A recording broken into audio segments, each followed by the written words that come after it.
بسم اللہ الرحمن الرحیم۔ اسوہ حسنہ سید سلیمان ندوی کا مضمون ایکچولی ان کا خطبہ ہے۔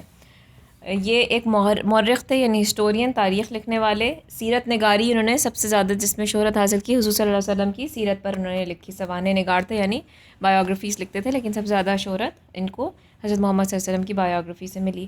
اس کے علاوہ یہ مسلمان طلباء کو خطبہ دیا کرتے تھے، تو ان کی کتاب ہے خطبات مدارس، یعنی جو مدرسوں میں جا کے انہوں نے خطبے دیے ان کی کمپائلیشن ہے، اس میں 8 خطبے ہیں، ان میں سے یہ ایک خطبہ ہے۔ ان کی زبان جو ہے وہ ذرا گاڑی اور فصیح اردو بولتے تھے یہ، تو وہی ظاہر ان کی لکھائی میں بھی وہی ہے۔ یہ ایک محقق تھے، یعنی ریسرچ کرتے تھے، عالم تھے، بڑے اسکالر تھے، مدلل انداز تحریر، یعنی بڑا اوتھینٹک اور supported by arguments, well supported by arguments, ٹھوس لب و لہجہ۔ دیکھو جب ایک انسان کو اپنی بات پر پورا یقین ہو، اس کو سپورٹ کرنے کے لیے دلائل ہوں، تو پھر اس کا لب و لہجہ بہت اسٹرانگ ہوتا ہے، یعنی جو وہ کہہ رہا ہوتا ہے پتہ لگتا ہے کہ اس کا اوپینین یہ بہت اسٹرانگ اوپینین ہے، تو وہ ٹھوس ان کا لب و لہجہ پتہ لگتا ہے۔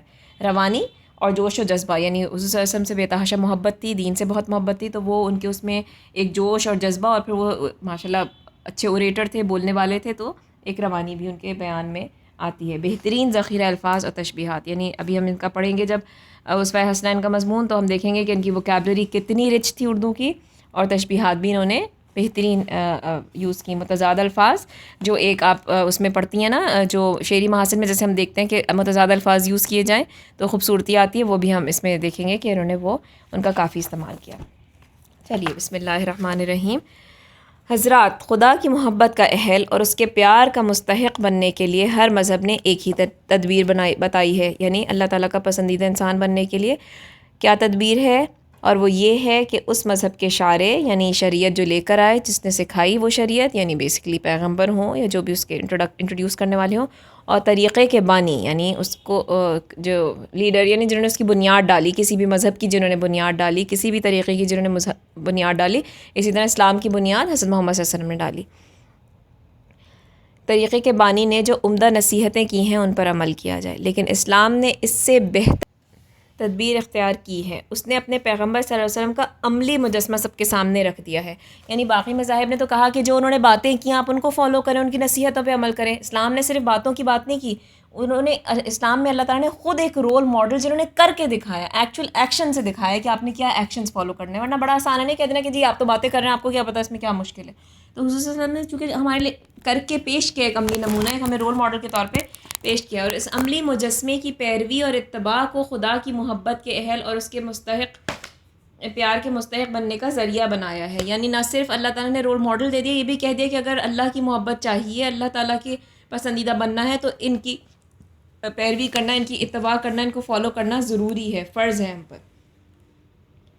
چنانچہ اسلام میں 2 چیزیں ہیں، کتاب یعنی قرآن اور سنت۔ کتاب سے مقصود خدا کے احکام ہیں، یعنی کتاب سے کی بات کہنے کا مقصد کون سے ہیں؟ خدا کے احکام جو قرآن مجید کے ذریعے ہم تک پہنچے ہیں، یعنی بیسیکلی القرآن، اور سنت جس کے لغوی معنی راستے کے ہیں، وہ راستہ جس پر پیغمبر اسلام صلی اللہ علیہ وسلم اللہ تعالیٰ کے احکام پر عمل کرتے ہوئے گزرے، یعنی آپ صلی اللہ علیہ وسلم کا عملی نمونہ جس کی تصویر احادیث میں بصورت الفاظ ہے۔ یعنی ہم نے ظاہر اپنی آنکھوں سے تو ان کو ایز اے رول ماڈل نہیں دیکھا، لیکن احادیث میں اور صحابہ کرام کے بیان سے ہمیں پتہ چلتا ہے کہ حضور صلی اللہ علیہ وسلم نے کس طرح کی زندگی گزاری۔ الغرض، ایک مسلمان کی کامیابی اور تکمیل روحانی کے لیے جو چیز ہے وہ سنت نبوی صلی اللہ علیہ وسلم ہے، یعنی انسان کی کامیابی اور روح کی تکمیل، یعنی اسپریچول کمپلیشن کے لیے۔ اور یہ جو سینٹینس ہے یہ اچھا ریفرنس ہو سکتا ہے اگر آپ اس طرح کا ہے نا کہ کامیابی کے لیے انہوں نے حضرت محمد صلی اللہ علیہ وسلم کو بہترین نمونہ یا بہترین معلم قرار دیا ہے۔ وہ تمام اشخاص جو کسی مذہب کے حلقہ اطاعت میں داخل ہوں، یعنی کسی مذہب کو قبول کریں، ناممکن ہے کہ وہ کسی ایک ہی صنف انسانی سے متعلق ہوں، یعنی ایک ہی طرح کے انسان نہیں ہو سکتے کسی بھی ریلیجن کے سارے فالوورز۔ اس دنیا کی بنیاد ہی اختلاف عمل پر ہے، یعنی ڈائیورسٹی آف ایکشنز۔ جو ڈائیورسٹی ہے، جو ویرائٹی ہے، وہی اسی پہ یہ دنیا بیس کر رہی ہے، ورنہ تو ایک جیسے لوگ ہوتے، ایک جیسے ان کے آکوپیشنز ہوتے، تو وہ تو بہت بورنگ بھی ہو جاتی ہے اور دنیا کا کوئی مقصد نہ رہ جاتا۔ پھر سب ایک جیسے کام کر رہے ہوتے تو نیکی بدی اور وہ سب ہوتا ہی نہیں۔ سو بیسکلی ڈائیورسٹی، تنوع، ٹھیک ہے، اختلاف، مختلف ہونا، باہمی تعاون یعنی میوچل کوآپریشن، آپس میں مل جل کر، اور مختلف پیشوں اور کاموں ہی کے ذریعے سے یہ دنیا چل رہی ہے۔ اب سارے کے سارے ڈاکٹرز ہوتے تو دنیا تو نہیں چل سکتی نا، ڈفرینٹ پیشے ہیں اور مل جل کر کام کر رہے ہیں، اس سے دنیا چل رہی ہے۔ اس میں بادشاہ یا رئیس جمہور اور حکام بھی ضروری ہیں، یعنی لیڈرز اور رولرز، اور محکوم مطیع اور فرمانبردار رعایا بھی. ظاہر اگر رعایا نہیں ہوگی، عوام نہیں ہوگی، تو لیڈر کس کے ہوں گے، وہ بادشاہ کس کے ہوں گے. امن و امان کے قیام کے لیے قاضیوں اور ججوں کا ہونا بھی ضروری ہے، اور فوجوں کے سپہ سالار اور افسروں کا بھی. غریب بھی ہیں، دولت مند بھی. ابھی ہم نے کہا تھا نا کہ وہ متضاد ورڈز یوز کرتے ہیں. ابھی آپ یہاں بہترین اگزامپل ہے. رات کے عابد و زاہد بھی ہیں اور دن کے سپاہی اور مجاہد بھی.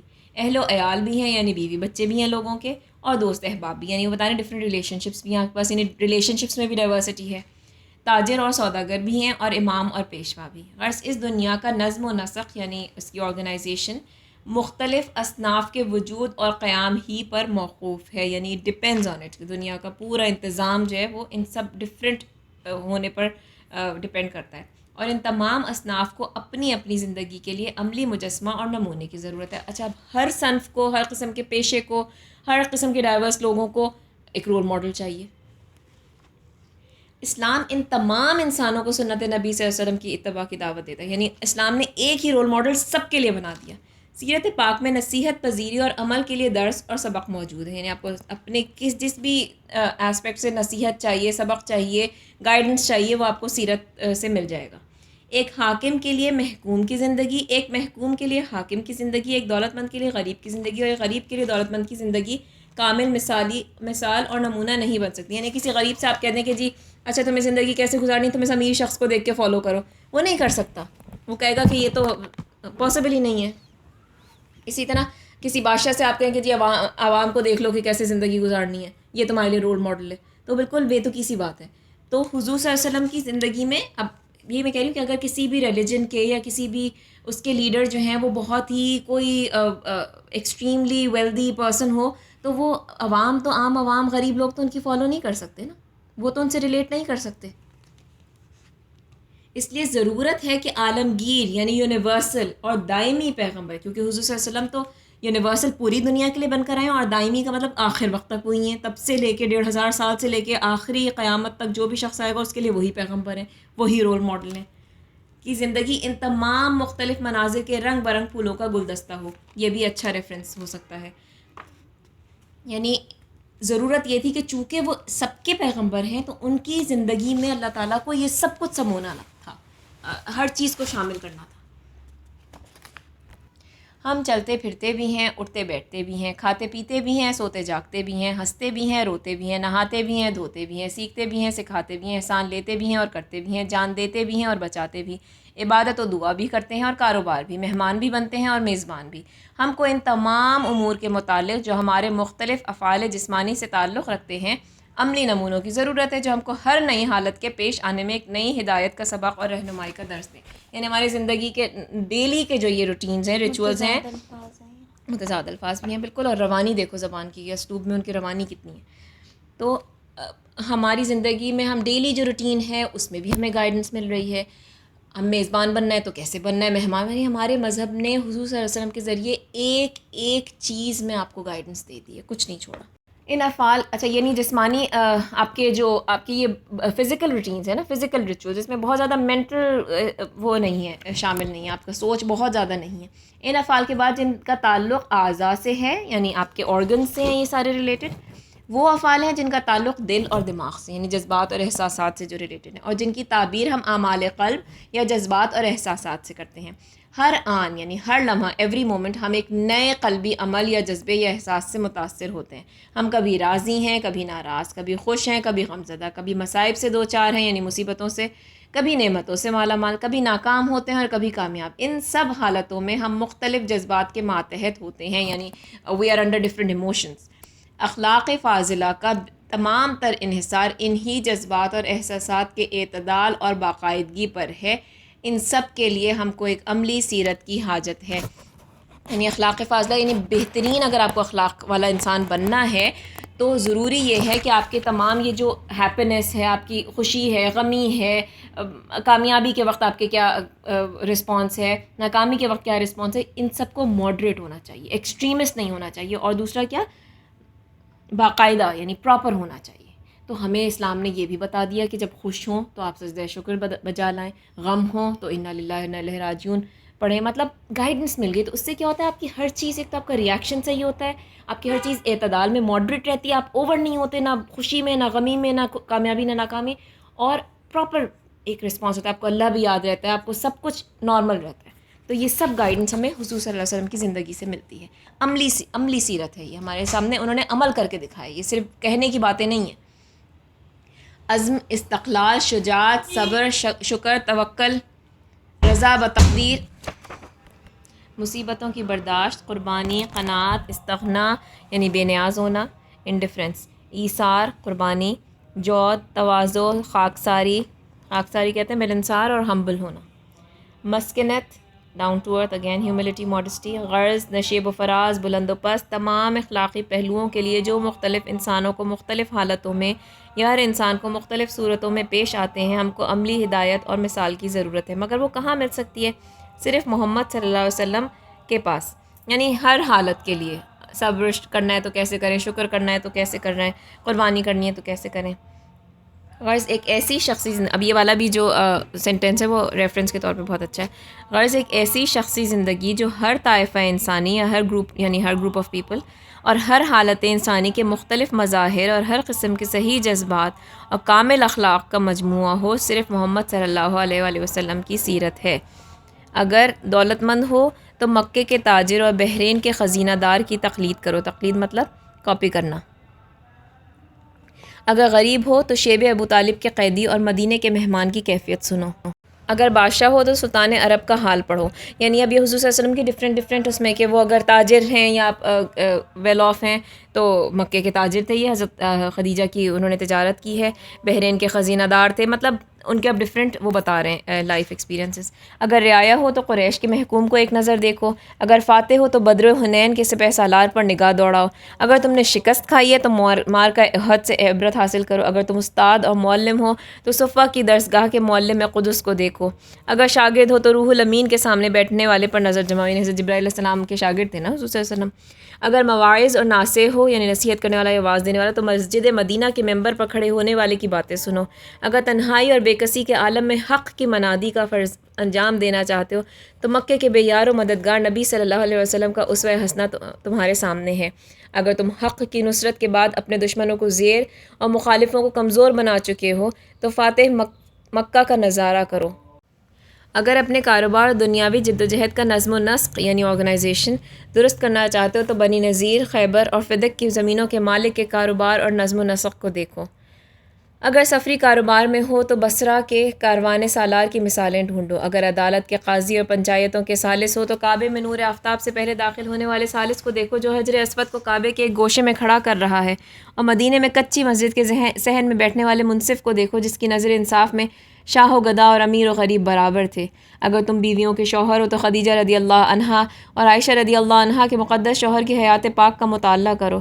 اگر اولاد والے ہو تو فاطمہ رضی اللہ عنہا کے والد اور حسن رضی اللہ عنہ اور حسین رضی اللہ عنہ کے نانا کا حال پوچھو. غرض تم جو کوئی بھی ہو اور کسی حال میں بھی ہو، تمہاری زندگی کے لیے نمونہ، تمہاری سیرت کی درستگی اور اصلاح کے لیے سامان، تمہارے ظلمت خانے کے لیے ہدایت کا چراغ اور رہنمائی کا نور محمد صلی اللہ علیہ وسلم کی جامعۃ کبریٰ کے خزانے میں ہر وقت اور ہمہ دم مل سکتا ہے. یہ والا جو سینٹینس ہے نا، غرض تم جو کوئی بھی ہو سے لے کر ہمہ دم مل سکتا ہے، یہ بھی ایک اچھا، یعنی یہ بیسکلی ان کے خلاصے ہیں ان پیراگرافس کے نا. تو یہ آپ ایز ریفرنسز کوٹ کریں تو آپ کا ایک چیپٹر جو ہے وہ اچھا ریفرنس ہو جائے گا. اس لیے طبقہ انسانی کے لیے یہ والا سینٹینس بھی کر سکتے ہیں جو ابھی پڑھا، یہ والا بھی کر سکتے ہیں جو اب پڑھ رہے ہیں. اس لیے طبقہ انسانی کے ہر طالب اور نور ایمان کے ہر متلاشی کے لیے صرف محمد صلی اللہ علیہ وسلم کی سیرت اور ہدایت کا نمونہ اور نجات کا ذریعہ ہے. ان کی زندگی میں بیک وقت اس قدر متضاد اور متنوع اوصاف نظر آتے ہیں. اگین اس کا مطلب ہے ڈائیورس اوصاف، متنوع مینز ڈائیورس اور اوصاف مینز خوبیاں، صفات، جو کسی ایک انسان میں تاریخ نے کبھی یکجا کر کے نہیں دکھائے. بادشاہ ایسے کہ ایک پورا ملک ان کی مٹھی میں ہو، اور بے بس ایسے کہ خود اپنے کو بھی اپنے قبضے میں نہ جانتے ہوں بلکہ خدا تعالیٰ کے قبضے میں. دولت مند ایسے ہوں کہ خزانے کے خزانے اونٹوں پر لدے ہوئے ان کے دارالحکومت میں آ رہے ہیں، اور محتاج ایسے کہ مہینوں ان کے گھر چولہا نہ جلتا ہو اور کئی وقت ان پر فاقے گزر جاتے ہیں. بالکل یہ سب حضور صلی اللہ علیہ وسلم کی زندگی ڈفرینٹ اسپیکٹس ہیں. یعنی وہ اتنا ان کو اللہ تعالیٰ نے خزانے بھی دیے تو وہ دولت مند لوگ بھی دیکھ سکتے ہیں کہ وہ کیا کرتے تھے، صدقہ کر دیتے تھے سارا، اور محتاجی اور غریبی اور فاقے بھی دیکھے انہوں نے. سپہ سالار ایسے ہوں کہ مٹھی بھر نہتے یعنی ان آرمڈ آدمیوں کو لے کر ہزاروں غرق آہن مطلب لوہے میں ڈوبے ہوئے فلی آرمڈ ہیویلی آرمڈ فوجوں سے کامیاب لڑائی لڑے ہوں، اور صلح پسند ایسے کہ ہزاروں پرجوش جانثاروں کے ہم رکابی کے باوجود، یعنی بہت سارے ان کے ساتھ جان لٹانے کو تیار ساتھی تھے، اس کے باوجود صلح کے کاغذ پر بے چون و چرا دستخط کر دیتے ہوں۔ کون سی صلح ہے یہ؟ صلح حدیبیہ ہے نا، ان کے اس وقت ان کے پاس تھے لوگ ان کے ساتھ لڑنے کو تیار، انہوں نے کہا نہیں میں صلح، تو امن پسندی بھی نظر آتی ہے تو جہاد بھی نظر آتا ہے۔ شجاع اور بہادر ایسے ہوں کہ ہزاروں کے مقابلے میں تنہا کھڑے ہوں، اور نرم دل ایسے کہ انہوں نے انسانی خون کا ایک قطرہ بھی کبھی اپنے ہاتھ سے نہ بہایا ہو۔ با تعلق ایسے ہوں کہ عرب کے ذرے ذرے کی ان کو فکر، بیوی بچوں کی ان کو فکر، غریب و مفلس مسلمانوں کی ان کو فکر، خدا کی بھولی ہوئی دنیا کے سدھارنے کی ان کو فکر، اور سارے سنسار کی ان کو فکر ہو، اور بے تعلق ایسے کہ اپنے خدا کے سوا کسی اور کی یاد ان کو نہ ہو، اور اس کے سوا ہر چیز ان کو فراموش ہو۔ یعنی وہ سب کی فکر بھی کرتے تھے ایک طرف، اور جب عبادت میں کھڑے ہوتے تو بس صرف وہ ہوتے اور اللہ ہوتا۔ انہوں نے کبھی اپنی ذات کے لیے اپنے برا کہنے والوں سے بدلہ نہیں لیا، اور اپنے ذاتی دشمنوں کے حق میں دعائے خیر کی اور ان کا بھلا چاہا، لیکن اللہ تعالیٰ کے دشمنوں کو انہوں نے کبھی معاف نہ کیا۔ عین اس وقت جب ہم ان کو شاہ عرب کہہ کر پکارنا چاہتے ہیں، یعنی جب وہ عرب کے بادشاہ ایک طرح سے بن گئے نا، جب فتح مکہ بھی ہو گئی سب ہو گئی، جب ہم یہ سوچتے ہیں تو کیا نظر آتا ہے؟ وہ کھجور کی چھال کا تکیہ لگائے کھردری چٹائی پر بیٹھے درویش نظر آ رہے ہیں۔ عین اس وقت جب ان پر کشور کشا فاتح کا شبہ ہو، وہ پیغمبرانہ معصومیت کے ساتھ ہمارے سامنے آ جاتے ہیں۔ عین اس وقت جب اطراف عرب سے آ کر ان کے صحن مسجد میں مال و اسباب کا انبار لگا ہوتا ہے، ان کے گھر میں فاقے کی تیاری ہو رہی ہے۔ عین اس عہد میں جب لڑائیوں کے قیدی مسلمانوں کے گھروں میں لونڈی اور غلام بن کر بھیجے جا رہے ہیں، لونڈی یعنی فیمیل غلام، اور عین اس وقت جب آدھا عرب آپ صلی اللہ علیہ وسلم کے زیر نگیں ہوتا ہے، یعنی یا تو فتح ہو گیا آدھے سے زیادہ عرب، یا پھر وہ جزیہ دے کر آپ کے انڈر آ گئے، یعنی سب حضور صلی اللہ علیہ وسلم کے انڈر آ گئے، بہت بڑا ایریا آف مڈل ایسٹ۔ حضرت عمر رضی اللہ عنہ دربار نبوت میں حاضر ہو کر کاشانہ نبوت کے سامان کا جائزہ لیتے ہیں، یعنی حضور صلی اللہ علیہ وسلم کے گھر کا جائزہ لیتے ہیں۔ آپ صلی اللہ علیہ وسلم ایک کھری چارپائی پر یعنی رف سی چارپائی پر آرام فرما رہے ہیں، جس میں مبارک پر نشان پڑ گئے ہیں، ایک طرف مٹھی بھر جو رکھے ہیں اور دوسری طرف پانی کا مشکیزہ لٹک رہا ہے۔ سرور کائنات صلی اللہ علیہ وسلم کے گھر کی یہ کل کائنات دیکھ کر حضرت عمر رضی اللہ عنہ رو پڑتے ہیں۔ سبب دریافت ہوتا ہے تو حضرت عمر کہتے ہیں، یا رسول اللہ صلی اللہ علیہ وسلم، اس سے بڑھ کر رونے کا اور کیا موقع میسر ہوگا؟ قیصر و کسریٰ یعنی روس اور ایران کے بادشاہ، یعنی حضرت کو بھی وہ کہہ رہے ہیں، وہ بھی تو ایک طرح کے بادشاہ ہی بن چکے نا اتنے بڑے خطے کے۔ قیصر و کسریٰ باغ و بہار کے مزے لوٹ رہے ہیں، اور آپ صلی اللہ علیہ وسلم پیغمبر ہو کر رسالت میں، یعنی آپ صرف بادشاہ نہیں ہیں، ساتھ میں پیغمبر بھی ہیں۔ ارشاد ہوتا ہے، عمر کیا تم اس بات پر راضی نہیں کہ قیصر و کسریٰ دنیا کے مزے لوٹیں اور ہم آخرت کی سعادت؟ ابو سفیان جو حضرت صلی اللہ علیہ وسلم کے سب سے بڑے حریف تھے یعنی دشمن، فتح مکہ کے دن وہ حضرت عباس رضی اللہ عنہ کے ساتھ کھڑے ہو کر اسلامی لشکر کا تماشا دیکھ رہے ہیں۔ رنگ رنگ کی بیرقوں، یعنی جب فتح مکہ کے وقت حضرت آ رہے ہیں اپنے پورے لشکر کے ساتھ، یعنی جھنڈوں اور جھنڈیوں کے سائے میں اسلام کا دریا امنڈتا آ رہا ہے، قبائل عرب کی موجیں جوش مارتی ہوئی بڑھتی چلی آ رہی ہیں۔ ابو سفیان کی آنکھیں اب بھی دھوکہ کھاتی ہیں، وہ حضرت عباس سے کہتے ہیں، عباس تمہارا بھتیجا تو بہت بڑا بادشاہ بن گیا۔ حضرت عباس کی آنکھیں کچھ اور دیکھ رہی تھیں۔ فرمایا، ابو سفیان یہ بادشاہی نہیں نبوت ہے۔ عدی بن حاتم قبیلہ طے کے رئیس مشہور حاتم تائی کے فرزند تھے اور مذہباً عیسائی تھے۔ وہ حضور صلی اللہ علیہ وسلم کے دربار میں آتے ہیں، صحابہ رضی اللہ عنہم کی عقیدت مندیوں یعنی کتنا زیادہ وہ حضور سے محبت کرتے تھے اس کا اظہار، اور جہاد کا ساز و سامان دیکھ کر ان کو اس فیصلے میں دقت ہوتی ہے کہ محمد صلی اللہ علیہ وسلم بادشاہ ہیں یا پیغمبر۔ دفتن مدینے کی ایک غریب لونڈی آ کر کھڑی ہوتی ہے اور کہتی ہے، حضور صلی اللہ علیہ وسلم سے کچھ عرض کرنا ہے۔ فرماتے ہیں، دیکھو مدینے کی جس گلی میں کہو میں تمہاری بات سن سکتا ہوں، یعنی ایک فیمیل سرونٹ کی بات ہو رہی ہے، یہ غلام ہے، کوئی بادشاہ یا کسی امیر کبیر شخص سے نہیں، حضور نے اس کے لیے بھی اتنا زیادہ، یہ کہہ کر اٹھ کھڑے ہوتے ہیں اور اس کی حاجت پوری کر دیتے ہیں۔ اس ظاہری جاہ و جلال کے پردے میں یہ انکساری اور تواضع دیکھ کر عدی کی آنکھوں کے سامنے سے پردہ ہٹ جاتا ہے۔ عدی بن حاتم جو آئے تھے ان کو سے ملنے، اور وہ دل میں فیصلہ کر لیتے ہیں کہ یہ یقیناً پیغمبرانہ شان ہے، یعنی وہ یہ سمجھ میں ان کے نہیں آ رہا تھا نا کہ بادشاہ ہیں یا پیغمبر، تو کوئی بادشاہ تو ایسا ایٹیٹیوڈ نہیں دکھا سکتا نا، تو وہ کہتے ہیں یہ تو پیغمبر ہی ہیں۔ فوراً گلے سے صلیب اتار کر، یعنی وہ جو کراس نہیں ہوتا، کرسچن تھے نا پہلے، یہ اتار دیتے ہیں اور محمد صلی اللہ علیہ وسلم کا حلقہ اطاعت اپنی گردن میں ڈال لیتے ہیں، یعنی فوراً اسلام لے آتے ہیں۔ غرض میں نے جو کچھ پہلے کہا وہ محض شاعرانہ انشا پرداسی نہیں بلکہ تاریخی واقعات ہے. یعنی یہ کہہ رہے ہیں اس کو صرف میری کہانی نہ سمجھیں یا یہ کہ میں نے جوش خطابت دکھایا ہے اور اچھے اسٹائل آف رائٹنگ اور یہ سب، یہ ایکچوئل واقعات ہیں کہ جن کو میں نے صرف اور صرف ریلیٹ کیا ہے. ایسی کامل یعنی پرفیکٹ اور جامع ہستی جو اپنی زندگی میں ہر نوع اور ہر قسم، ہر گروہ اور ہر صنف انسانی کے لیے ہدایت کی مثالیں اور نظیریں رکھتی ہو، وہی اس لائق ہے جو اس اصناف و انواع سے بھری ہوئی دنیا کی عالمگیر اور دائمی رہنمائی کا کام انجام دے. یہاں تک جو ہے نا، یہ ایسی کامل سے لے کے یہاں تک ایک اور اچھا ریفرنس ہے، جو غیظ و غضب اور رحم و کرم، جود و سخا اور فقر و فاقہ، شجاعت و بہادری اور رحم دلی اور رقیق القلبی، خانہ داری اور خدا دانی، دنیا اور دین دونوں کے لیے ہم کو اپنی زندگی کے نمونوں سے بہرہ مند کر دے.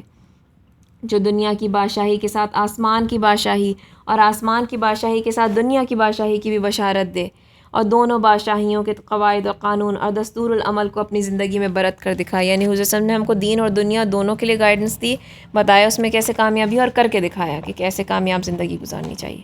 عام طور سے یہ سمجھا جاتا ہے کہ دنیا میں صرف عفو درگزر، معافی اور نرمی انسانیتی تکمیل کے سب سے بڑے ذریعے ہیں، بلکہ فقط یہی ذریعے ہیں. یعنی جو بس انسان بہت معاف کرنے والا ہو، بہت درگزر ہے، بس وہی اچھا ہے. اس لیے جس ہستی میں صرف یہی ایک پہلو ہو وہی اس انسانیت کی سب سے بڑی معلم اور محسن ہے. یعنی ہم سمجھتے ہیں کہ بس جو بہت سافٹ ہوں، ہر ایک کو بس ہر وقت معاف کر دیں، کسی سے بدلہ نہ لیں، صرف وہی اچھا رہنما اور گائیڈ بن سکتے ہیں. لیکن ہمیں یہ بتاؤ کہ انسان کے اخلاق میں کیا فقط یہی قوتیں ودیت ہیں یا اس کے مقابل کی قوتیں بھی ہیں؟ یعنی کہ انسان میں تو پھر لوگ گائیڈنس کیسے لیں گے کہ غصے کے وقت کیا کرنا ہے؟ ایک انسان میں دیکھو تو غصہ اور کرم، محبت اور عداوت، خواہش اور قناعت، انتقام اور عفو، ہر قسم کے فطری جذبات موجود ہیں. اس لیے ایک کامل معلم وہی ہو سکتا ہے، یعنی ایک پرفیکٹ کمپلیٹ ٹیچر وہی ہو سکتا ہے جو انسانیت کے ان تمام قوا اور جذبات میں اعتدال پیدا کر کے ان کے صحیح مصرف کو متعین کر دے. یعنی ہمیں ایسا گائیڈ یا ٹیچر نہیں چاہیے کہ جو بس ہمیں صرف یہ بتائے کہ بس معاف کر دو، ہر ایک کو معاف کر دو، بلکہ ایسا گائیڈ چاہیے وہ کہے کہ اگر آپ کے اوپر اس طرح کے ایکسٹریم آ رہے ہیں تو ان کو آپ کیسے ماڈریٹ میں رکھیں اور کیسے صحیح طرف چینلائز کریں، ان کو نا صحیح ڈائریکشن میں کیسے اپنے ان جذبات کو موڑیں. تو غصے کے وقت کیا کریں، غصے کے لیے ہمیں کتنی زیادہ گائیڈنس ہے کہ کیا کیا کرنا چاہیے. محمد صلی اللہ علیہ وسلم کا وجود مبارک آفتاب عالم تاب تھا، یعنی روشن سورج، جن سے اونچے پہاڑ، ریتیلے میدان، بہتی نہریں، سرسبز کھیت اپنی اپنی صلاحیت و استعداد کے مطابق تابش اور نور حاصل کرتے تھے. یعنی اب یہ تشبیہات کا استعمال ہے کہ انہوں نے حسن کو ایک سورج سے تشبیہ دی کہ جس میں جتنے بھی فزیکل فیچرز ہوتے ہیں لینڈ کے، وہ سب جو ہیں ڈفرینٹ لیول آف انرجی لیتے ہیں نا. تو اس طرح سے ہر طرح کے انسان ان سے اپنی اپنی حیثیت اور اپنے نیچر کے مطابق گائیڈنس لیتے ہیں. یا ابر باراں تھے، یعنی بارش کا بادل جو پہاڑ اور جنگل، میدان اور کھیت، ریگستان اور باغ ہر جگہ برستا تھا، اور ہر ٹکڑا اپنی اپنی استعداد یعنی حیثیت کے مطابق سیراب ہو رہا تھا پانی سے. اور قسم قسم کے درخت اور رنگا رنگ پھول اور پتے جم رہے تھے اور اگ رہے تھے. یعنی دوسری تشبیہ کہ حسن ایک بارش کی طرح سے تھے جس سے ہر شخص اپنے اپنے حیثیت کے حساب سے، اپنی نیچر کے حساب سے فائدہ اٹھا رہا تھا. دوستو، میں نے آج کی تقریر میں محمد رسول اللہ صلی اللہ علیہ وسلم کی صفت جامعیت یعنی کمپریہنسو اور یونیورسلٹی جو تھی ان کی نیچر کی نئے رنگیاں مختلف پہلوؤں سے دکھائیں، یعنی ڈفرینٹ ایسپیکٹ سے بتایا کہ how universal and comprehensive his personality was. اگر تم مطالعہ فطرت کے بعد یقین رکھتے ہو، یعنی اگر آپ اسٹڈی کریں نیچر کو، ہیومن نیچر کو، اور آپ پھر اس کے بعد آپ کو یقین آ جائے کہ دنیا انسانی مزاجوں اور انسانی صلاحیتوں اور استعدادوں کے اختلاف کا نام ہے، یعنی آپ کو کنفرم ہو جائے کہ یس، دنیا is based on diversity of actions, diversity of professions, diversity of relations, یعنی ہر چیز میں اختلاف، یعنی مختلف آپ کو ڈفرینسز نظر آئیں گے. تو یقین کرو، اگین اب یہ جو اس کے بعد جو چھوٹے سے ایک سینٹینس ہے یہ بھی ایک بہت اچھا ریفرنس ہے. محمد رسول اللہ صلی اللہ علیہ وسلم کی جامع شخصیت کے سوا اس کا کوئی آخری اور دائمی اور عالمگیر رہنما نہیں ہو سکتا جو ہمیشہ سے ہمیشہ تک آپ کو کامیابی کے لیے گائیڈ کرے اور پوری دنیا کو گائیڈ کرے. اس لیے اعلان فرمایا، اگر تم کو خدا کی محبت کا دعویٰ ہے تو آؤ میری پیروی کرو. اگر تم بادشاہ ہو تو میری پیروی کرو. اگر تم رعایا پیروی کرو یعنی فالو کرو، ہاں اتباع کرو. اگر تم رعایا ہو تو میری پیروی کرو. اگر تم سپہ سالار ہو یا سپاہی ہو تو میری پیروی کرو. اگر تم استاد اور معلم ہو تو میری پیروی کرو. اگر دولت مند ہو تو میری پیروی کرو. اگر غریب ہو تو میری پیروی کرو. اگر بے کس اور مظلوم ہو تو میری پیروی کرو. اگر تم خدا تعالیٰ کے عابد ہو تو میری پیروی کرو. اگر قوم کے خادم ہو تو میری پیروی کرو. غرض جس نیک راہ پر بھی ہو اور اس کے لیے بلند سے بلند اور عمدہ سے عمدہ نمونہ چاہتے ہو تو میری پیروی کرو. خاتم النبیین صلی اللہ علیہ وسلم.